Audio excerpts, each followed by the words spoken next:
Olá, eu sou o professor José Carlos Barbieri, reitor do Centro Universitário Cidade Verde e também presidente da ASSIM, Associação Comercial e Empresarial de Maringá. Estamos começando mais um podcast Poder e Educação.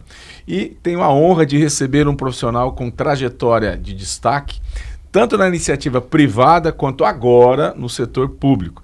Ele já liderou grandes operações empresariais, participou de processos de fusões de empresas e hoje está à frente da Secretaria de Fazenda do município de Maringá, a melhor cidade do Brasil para se viver.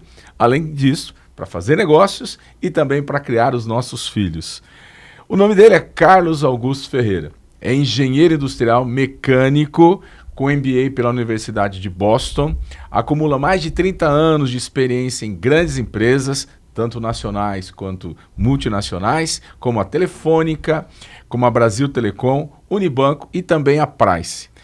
Em Maringá, foi diretor superintendente da Companhia Sul-Americana de Distribuição, liderando a fusão dos supermercados Cidade Canção e São Francisco e, posteriormente, a venda ao fundo Actis.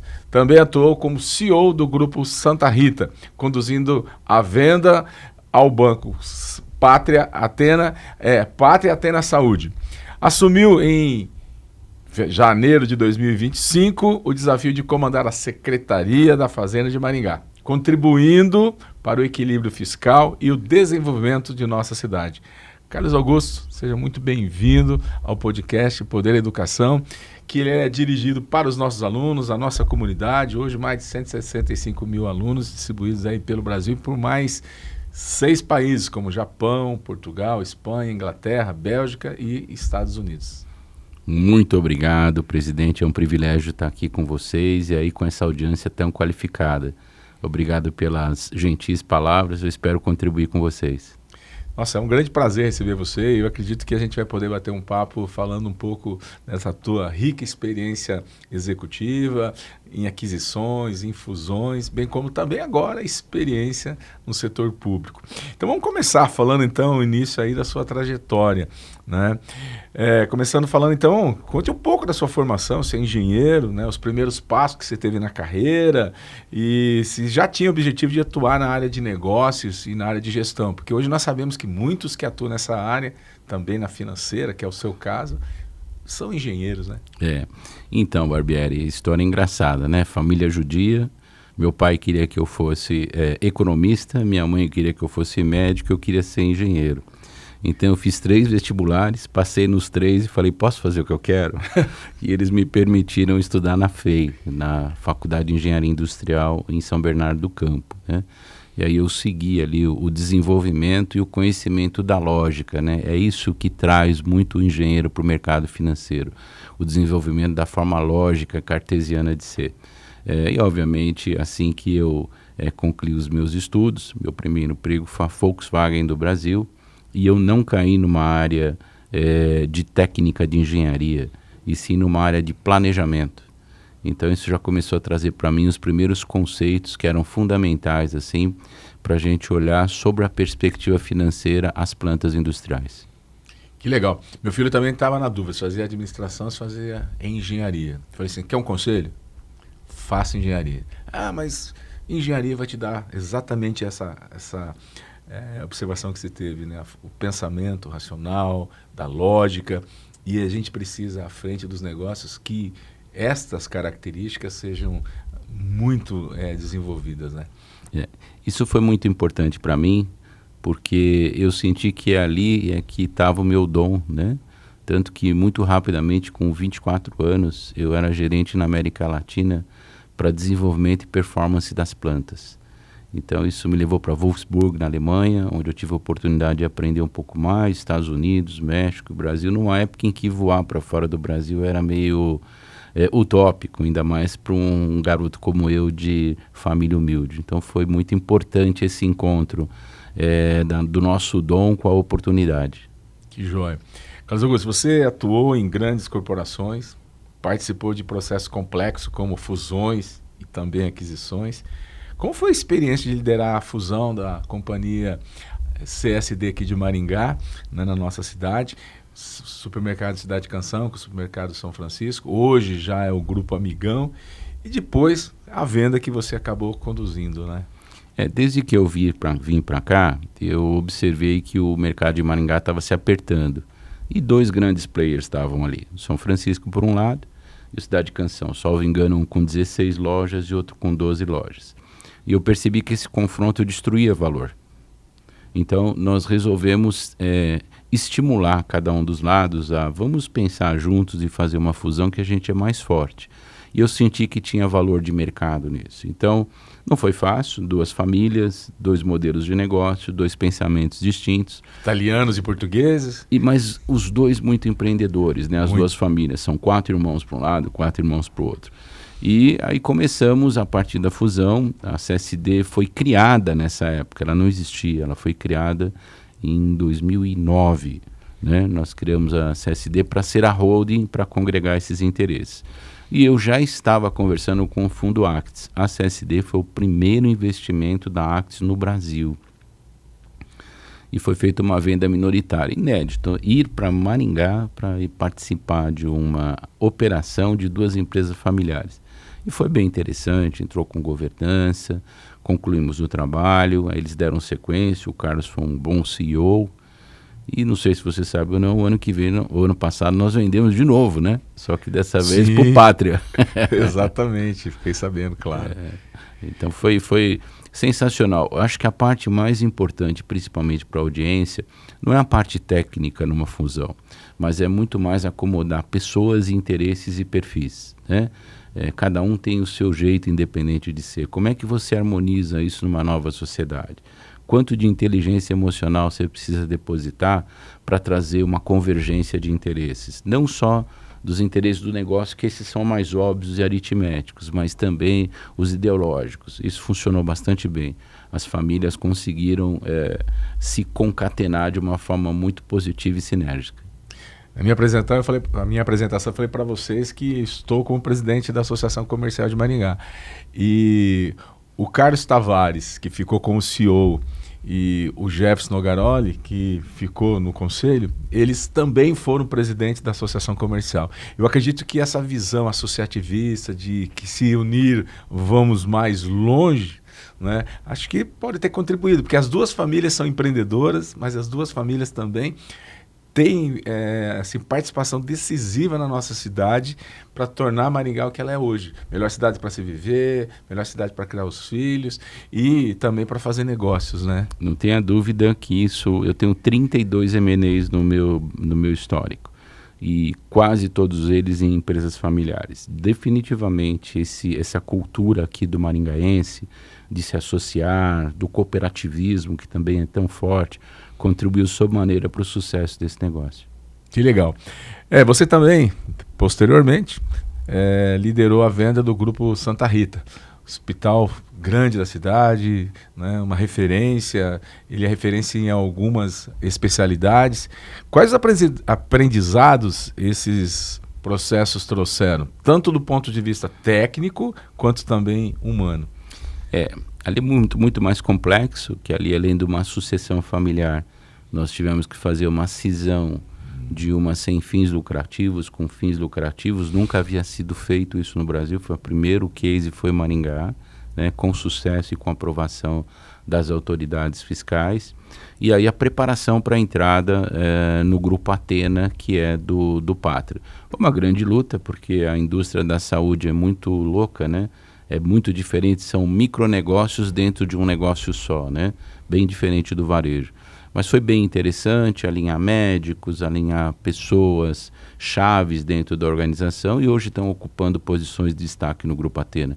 Foi uma luta interessante, mas de novo a gente encontrou um espírito bom lá dentro, tanto do fundador, do Dr. Irã, né, que é um médico super conhecido na cidade, aí com 90 e tantos anos de idade, e com seu filho, advogado, que também teve uma cabeça boa, confiou no projeto e graças a Deus tivemos esse sucesso maravilhoso.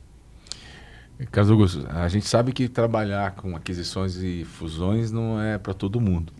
Exige algumas habilidades, né? Exige algumas competências. Quais que você pode enumerar para quem pensa em um dia como um profissional de sucesso, poder atuar como consultor e depois atuar em aquisições e fusões? O M&A é como se fosse um prédio, né? A parte do M&A está lá no topo, mas você tem que começar a conhecer muito de contabilidade. Você precisa conhecer bastante de fiscal e tributário. Você precisa conhecer de gente. Você precisa conhecer de processos. Você precisa conhecer de tecnologia de informação. E, principalmente, somar isso tudo gerando valor e nunca perdendo valor. Então, assim, o M&A é uma soma de competências, né? Por isso que é importante você, não é só a visão financeira, mas tem a visão contábil, mas aí tem a visão tributária, desse jeito você perde, desse jeito você ganha. O importante é quanto valor você é capaz de entregar. E sem essas competências somadas, você não tem consistência na sua entrega. É muito importante você conhecer o arcabouço completo. Por isso que é multidisciplinar, e é bastante multidisciplinar. Hoje, coincidentemente, nós estamos falando com três grandes referências na parte que é a parte financeira.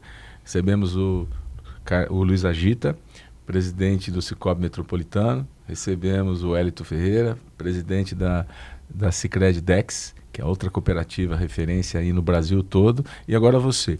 E vocês três, que são na área financeira, falaram a mesma coisa.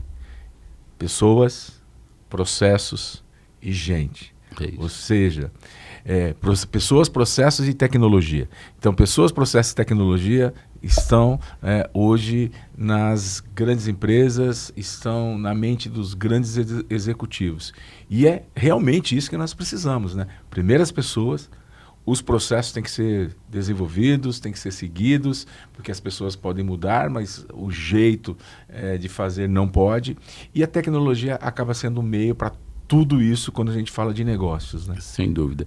A somatória disso leva à eficiência, que é o que você busca, né?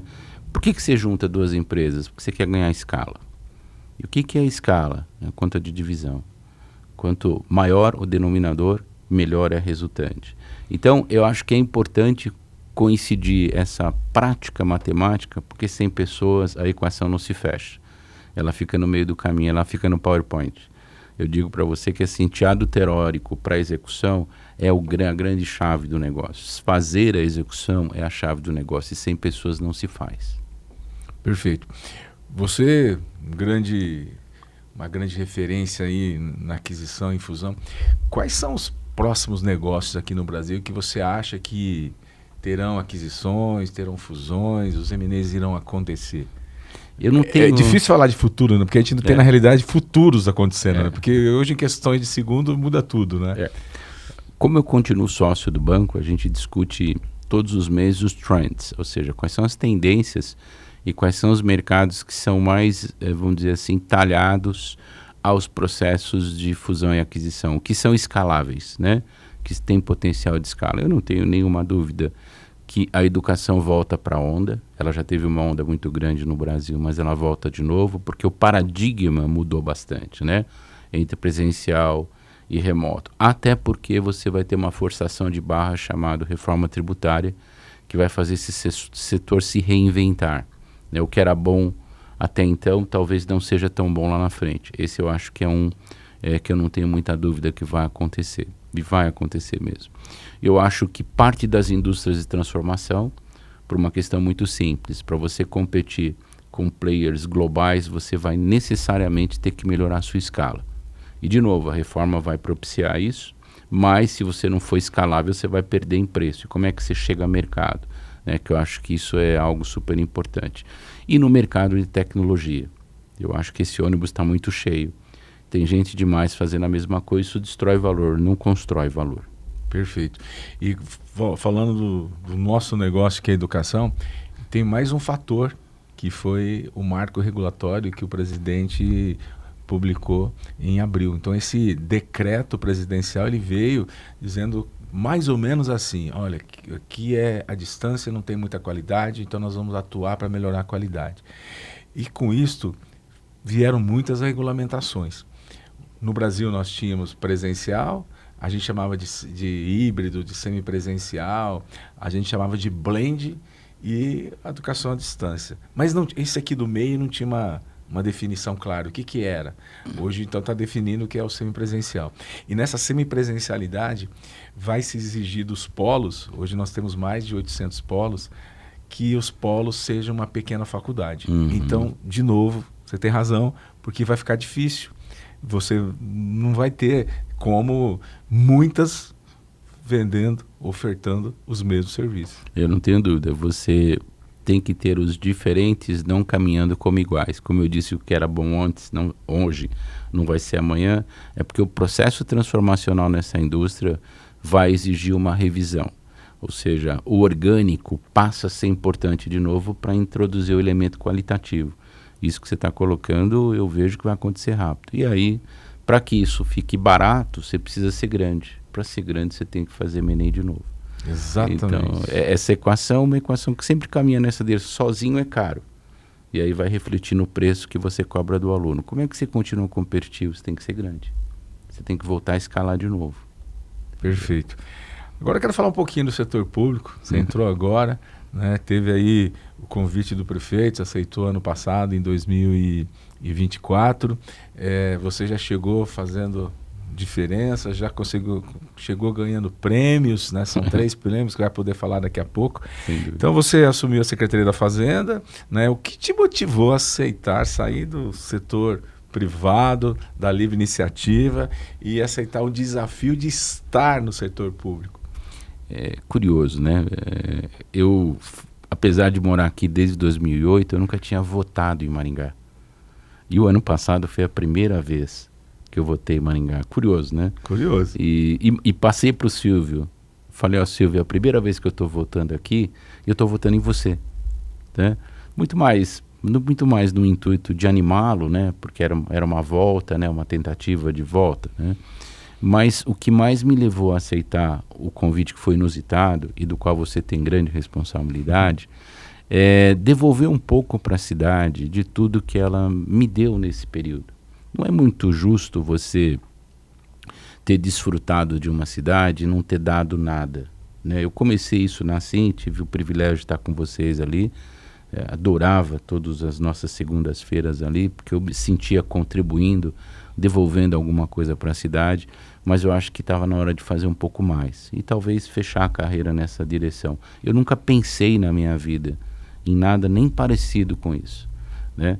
Mas quando veio o convite, eu avaliei, entrei na equipe de transição, senti que tinha um monstro de trabalho pela frente para fazer e decidi aceitar. E não comecei janeiro deixando meus colegas muito felizes, não. Mas você falou uma coisa que a gente só observa em pessoas que são pessoas nobres, porque a gente acaba usufruindo de uma cidade, a gente acaba usufruindo se a gente estudou numa escola pública, da escola pública, seja lá o fundamental, hoje, né, fundamental, médio e daí o superior, e poucos pensam em devolver.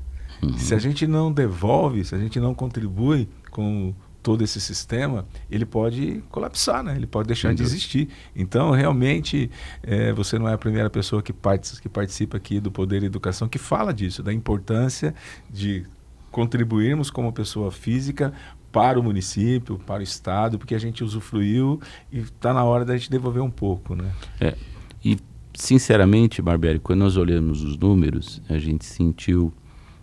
Maringá vai precisar de um choque importante, né, para retomar a direção que nos fez ficar aqui, né, que é ter essa cidade maravilhosa, fantástica, adequada, arborizada, que, enfim, que dá prazer de andar pelas ruas, né, dos amigos que a gente faz aqui, que são tão agradáveis. Então eu me senti estimulado a aceitar e também é a minha forma de dizer para a cidade obrigado. Perfeito. E estando à frente da Secretaria da Fazenda do município de Maringá, quais são os principais desafios, quais são as principais prioridades aí?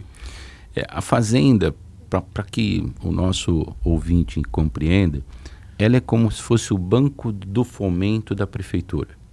Todo mundo que quer fazer alguma coisa tem que passar na Fazenda para verificar se aquele recurso está disponível, se é lícito fazer daquela maneira, se existe alguma obrigação que permite ou não fazer aquilo. Então, De certa forma, a gente funciona como um banco, né? Nós temos os depositantes, que são os contribuintes que depositam confiança nos serviços prestados, e nós temos os demais secretários que desenvolvem atividades que vão trazer benefício para a população.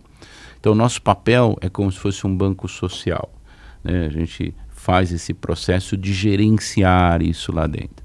E quando isso está um pouco descalibrado, e de fato estava bastante descalibrado, você precisa tomar medidas duras.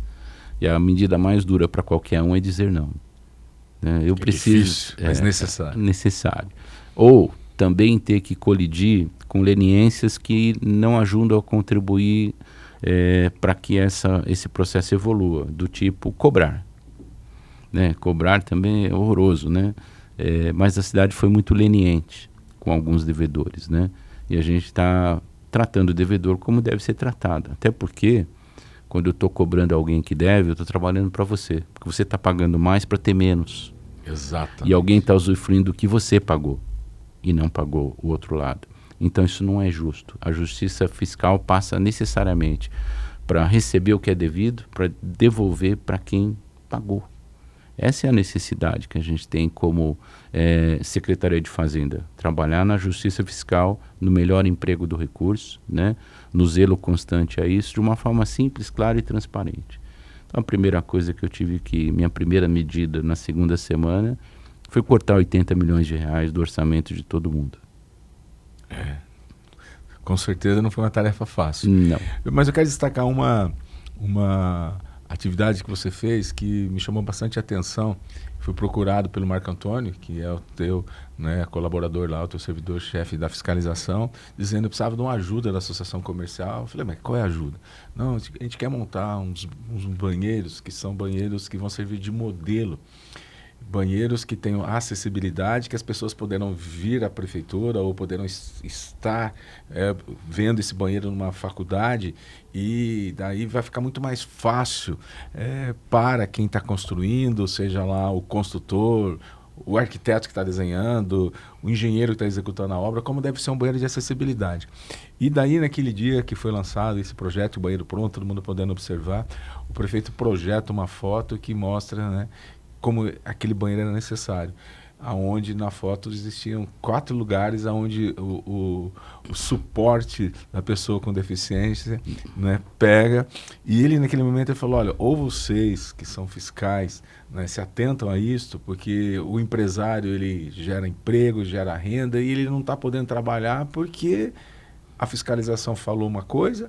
Daí veio o primeiro fiscal, depois lá para entregar a obra veio um outro fiscal, e vocês prometeram naquele dia, né, que quem vai fiscalizar no começo é quem vai fiscalizar no final, e aquele é o modelo de banheiro.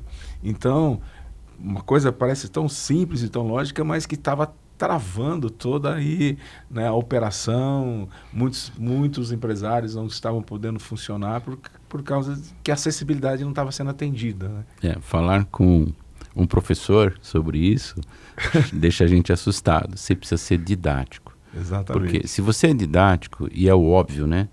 Você ilustra aquilo que está na norma. Ler uma norma, interpretar uma norma e aplicar uma norma pode não ser tão óbvio, né?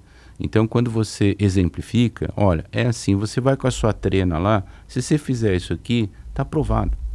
É simples assim. Eu sei que isso gerou retrabalho, reinvestimento, adiamento de inaugurações, enfim, a gente sentiu isso na pele, né? Então, nada melhor do que ser didático e criar essa aproximação. O fiscal, ele não é um inimigo. Não. Ele está lá para trabalhar na aderência, no compliance daquilo que foi escrito e que foi aprovado pelo legislador e que precisa ser cumprido. Esse é o papel dele. Então, se a gente não puder contribuir com a sociedade para entregar para ela de forma mais didática, isso se torna um conflito. E é tudo que não precisa. A gente quer parceria.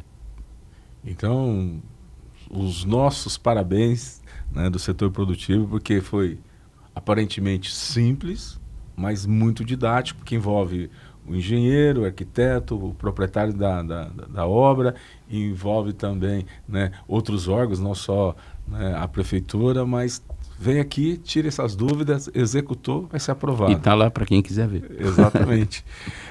Agora eu quero saber o seguinte, como a sua experiência no setor privado pode contribuir, né, para que o setor público, agora então a Secretaria da Fazenda, se torne mais eficiente, mais eficaz e também até inovadora. A primeira coisa que nós fizemos é o básico, né? Como é que você cuida de um orçamento? Entendendo dele. O nosso tem 2.700 linhas diferentes, envolvendo todas as secretarias. Se você não entende como esses orçamentos foram construídos, você não pode opinar, né? E, além do que, a gente tem convidado os colegas secretários a cada quadrimestre, em que podem haver ou não suplementações, para refletir e fazer mais com menos e melhor. Nada mais judaico, né? Ou seja, eficiência naquilo que você quer fazer, respeito pelo dinheiro público, cuidado com o dinheiro público. Faça aquilo de uma forma mais barata sem perder o seu objetivo inicial. Isso tem propagado, né? Sob alguns protestos, que é natural, isso não é um pensamento comum na coisa pública, né?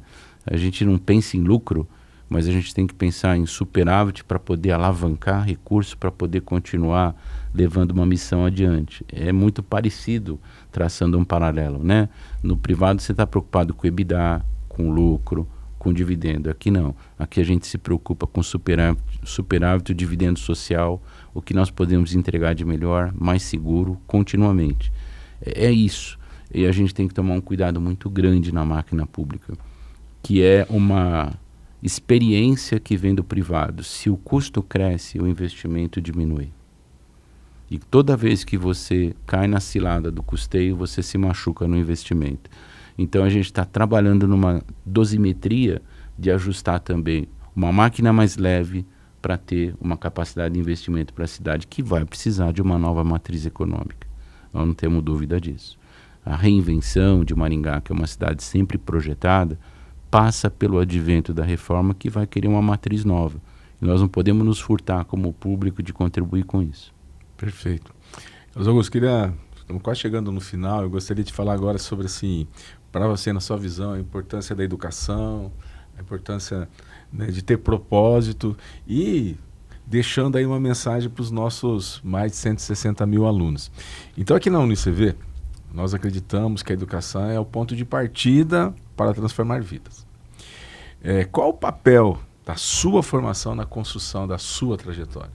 Bom, eu sou um apaixonado, né, até hoje, e tive o privilégio de ter professores excepcionais na minha vida, os quais eu tenho anotado até hoje, já amarelinho, né, agora eu estou digitalizando, os conselhos mais importantes, né? Primeiro, a humildade do aprender é o que leva a gente para acertar. Então você nunca sabe demais. Aquele que sabe demais tropeça na sua própria ignorância, porque você tem que aprender sempre. Segundo, aprender não é uma obrigação, é um privilégio. Então tendo a oportunidade de estar numa universidade, de absorver conhecimento, novas oportunidades, novas perspectivas, cria dentro de você as ferramentas necessárias para você ir para fora. É o melhor treino para ir para o prático. Ou seja, você vai ter muito mais chances se você se permitir lapidar. Isso não muda a sua essência e os seus princípios, mas equipa a tua mente, a tua alma para os desafios que virão. Eu acho que a educação, junto com a saúde, é tudo na vida de qualquer um. São bens que ninguém nunca vai tirar de você. Aquilo que você tem que a sua saúde pertence e o que você sabe também. Qualquer outra coisa fora disso são ativos que você pode perder. Perfeito. Qual conselho você daria para os jovens que sonham construir uma carreira sólida, seja na iniciativa privada ou até mesmo no setor público? Em primeiro lugar, como eu não tinha muita certeza de qual era o meu caminho, mas eu fiquei mais afim na disciplina que mais me seduzia, que era a disciplina de exatas, né? Eu me agarrei nessa primeira tendência intuitiva e aí descobri o meu dom. Faça a mesma coisa. Agarre aquilo na sua intuição. Não importa se não seja a profissão da moda, se não seja a disciplina mais legal, se na sua casa seus pais te digam isso não vai te levar a nada. Você vai chegar onde você quiser, desde que você acredite naquilo que você é capaz de fazer e faça com prazer. Se você fizer com prazer e com amor, o céu é o limite. Não vai estar trabalhando, né? Vai estar se divertindo. Claro. Eu me divirto todos os dias, né? Porque eu adoro lidar com números e eu faço isso 24 horas por dia. E os servidores ficam olhando, mas a gente está apresentando e você faz a conta de cabeça? Isso é uma curiosidade, se me permite comentar. Claro, por favor. No momento mais inicial da minha vida profissional, o Brasil vivia uma inflação horrorosa. E, obviamente, o dinheiro era muito contadinho. Então, eu ia no supermercado sabendo exatamente quanto eu podia gastar. E tinha vergonha de levar uma calculadora. Então, todas as minhas compras, eu fazia a conta de cabeça para chegar no caixa e ter condições de pagar. Isso nunca mais me abandonou. O que era, vamos dizer assim, até um complexo de inferioridade da minha parte, porque ninguém tem nada a ver com a minha vida, transformou a minha mente de uma forma de o tempo todo funcionar assim. E quando você está negociando, isso também é uma vantagem competitiva. Principalmente se você está discutindo margens, oportunidades. Se você tem a equação do negócio na sua cabeça, você está 10 passos na frente. Nada substitui. Nada o papel, o cara que vem com 10 PowerPoints, o Excel, você tem que estar 2, 3 passos na frente dele. A aritmética é fundamental nesse sentido. Matemática é a nossa melhor amiga. É a única matéria que vai te seguir em tudo na sua vida. A quanto eu estou de distância, a que horas são, tudo isso é matemática. É para sempre. Perfeito. É para sempre. Espero que os nossos queridos ouvintes amem matemática, que vai ajudar em qualquer escolha que eles venham fazer na vida. Porque a matemática ela está nas nossas vidas o tempo todo. 24 horas por dia. O que, de repente, as pessoas falam, eu não gosto de matemática. Eu não gosto porque não entende, né? Porque ainda não viu a importância dela no dia a dia. É a matemática para fazer todas as coisas e o português, a nossa língua pátria, para poder se comunicar, para poder conversar, até para poder conseguir uma namorada e uma esposa, né? Você vai usar, né? Lógico que você vai usar. E tem um detalhe, viu, Barbieri? Se alguém em algum momento foi em algum museu de engenharia, já existia um negócio chamado régua de cálculo. Sim, régua de cálculo. E eu era um cara muito pobre, não tinha dinheiro para comprar uma calculadora. E eu fiz faculdade de engenharia com régua de cálculo, né? E depois que você usa a régua de cálculo, tudo fica banal. Mano, nós estamos falando de IA, até IA fica banal. Porque a sua mente é muito mais rápida. Você só precisa treiná-la para isso, né? E ver a vida prazerosamente. Qualquer coisa que pese é caro para você ter na sua vida. Faça com prazer. Poxa, eu adoro história. Gente, história é a coisa mais maravilhosa. Explica o que fomos, o que somos e o que seremos. Geografia. Entenda o mundo. Não tem matéria ruim. Você vai ser bom no que você quiser. Basta você querer fazer e fazer com amor. Joia, estamos chegando no final. São poucos minutos, mas eu queria saber assim, quais são os seus objetivos futuros, tanto pessoais quanto profissionais? O que você tem sonhado, imaginado? Bom, eu tenho 64 anos, sou viúvo, então tenho 4 filhas, tenho 2 netos. Por incrível que pareça, o meu sonho é continuar realizando, construindo, gerando empresas, que a gente continua fazendo investimentos, não consegue parar, né? Isso é uma cachaça, para gerar oportunidades para as outras pessoas, né? Eu aprendi com o Pedro Moreira Salles, que foi meu chefe, um dos donos do Itaú Unibanco. Ele falou o seguinte: a coisa que mais me diverte é fazer milionários. Mas por quê, Pedro? Porque significa que eu estou multimilionário. E hoje ele é bilionário. Então, assim, ver as pessoas nessa grandeza de crescer, de se realizar, de ver seus sonhos materializar e que elas levem isso adiante, é isso que é progresso. Esse é o meu sonho, continuar fazendo. Perfeito. Carlos Augusto, muito obrigado pela oportunidade de estar aqui com você vir no nosso podcast Poder e Educação, poder falar da sua trajetória, que é inspiradora, mostrar teu conhecimento, teu preparo, falar da importância de uma boa gestão. E sabemos que uma boa gestão se transforma em empresas, a partir daí você transforma todo o meio ambiente. Então, para você que está nos assistindo pelo YouTube ou nos ouvindo pelo canal, que é um canal importante da nossa rádio, aqui termina mais um podcast Poder e Educação. Compartilhe, curtem e também indique esse nosso podcast para os seus amigos. Foi um prazer estar falando mais uma vez com vocês, mais uma vez, Carlos Augusto, muito obrigado. Até o próximo.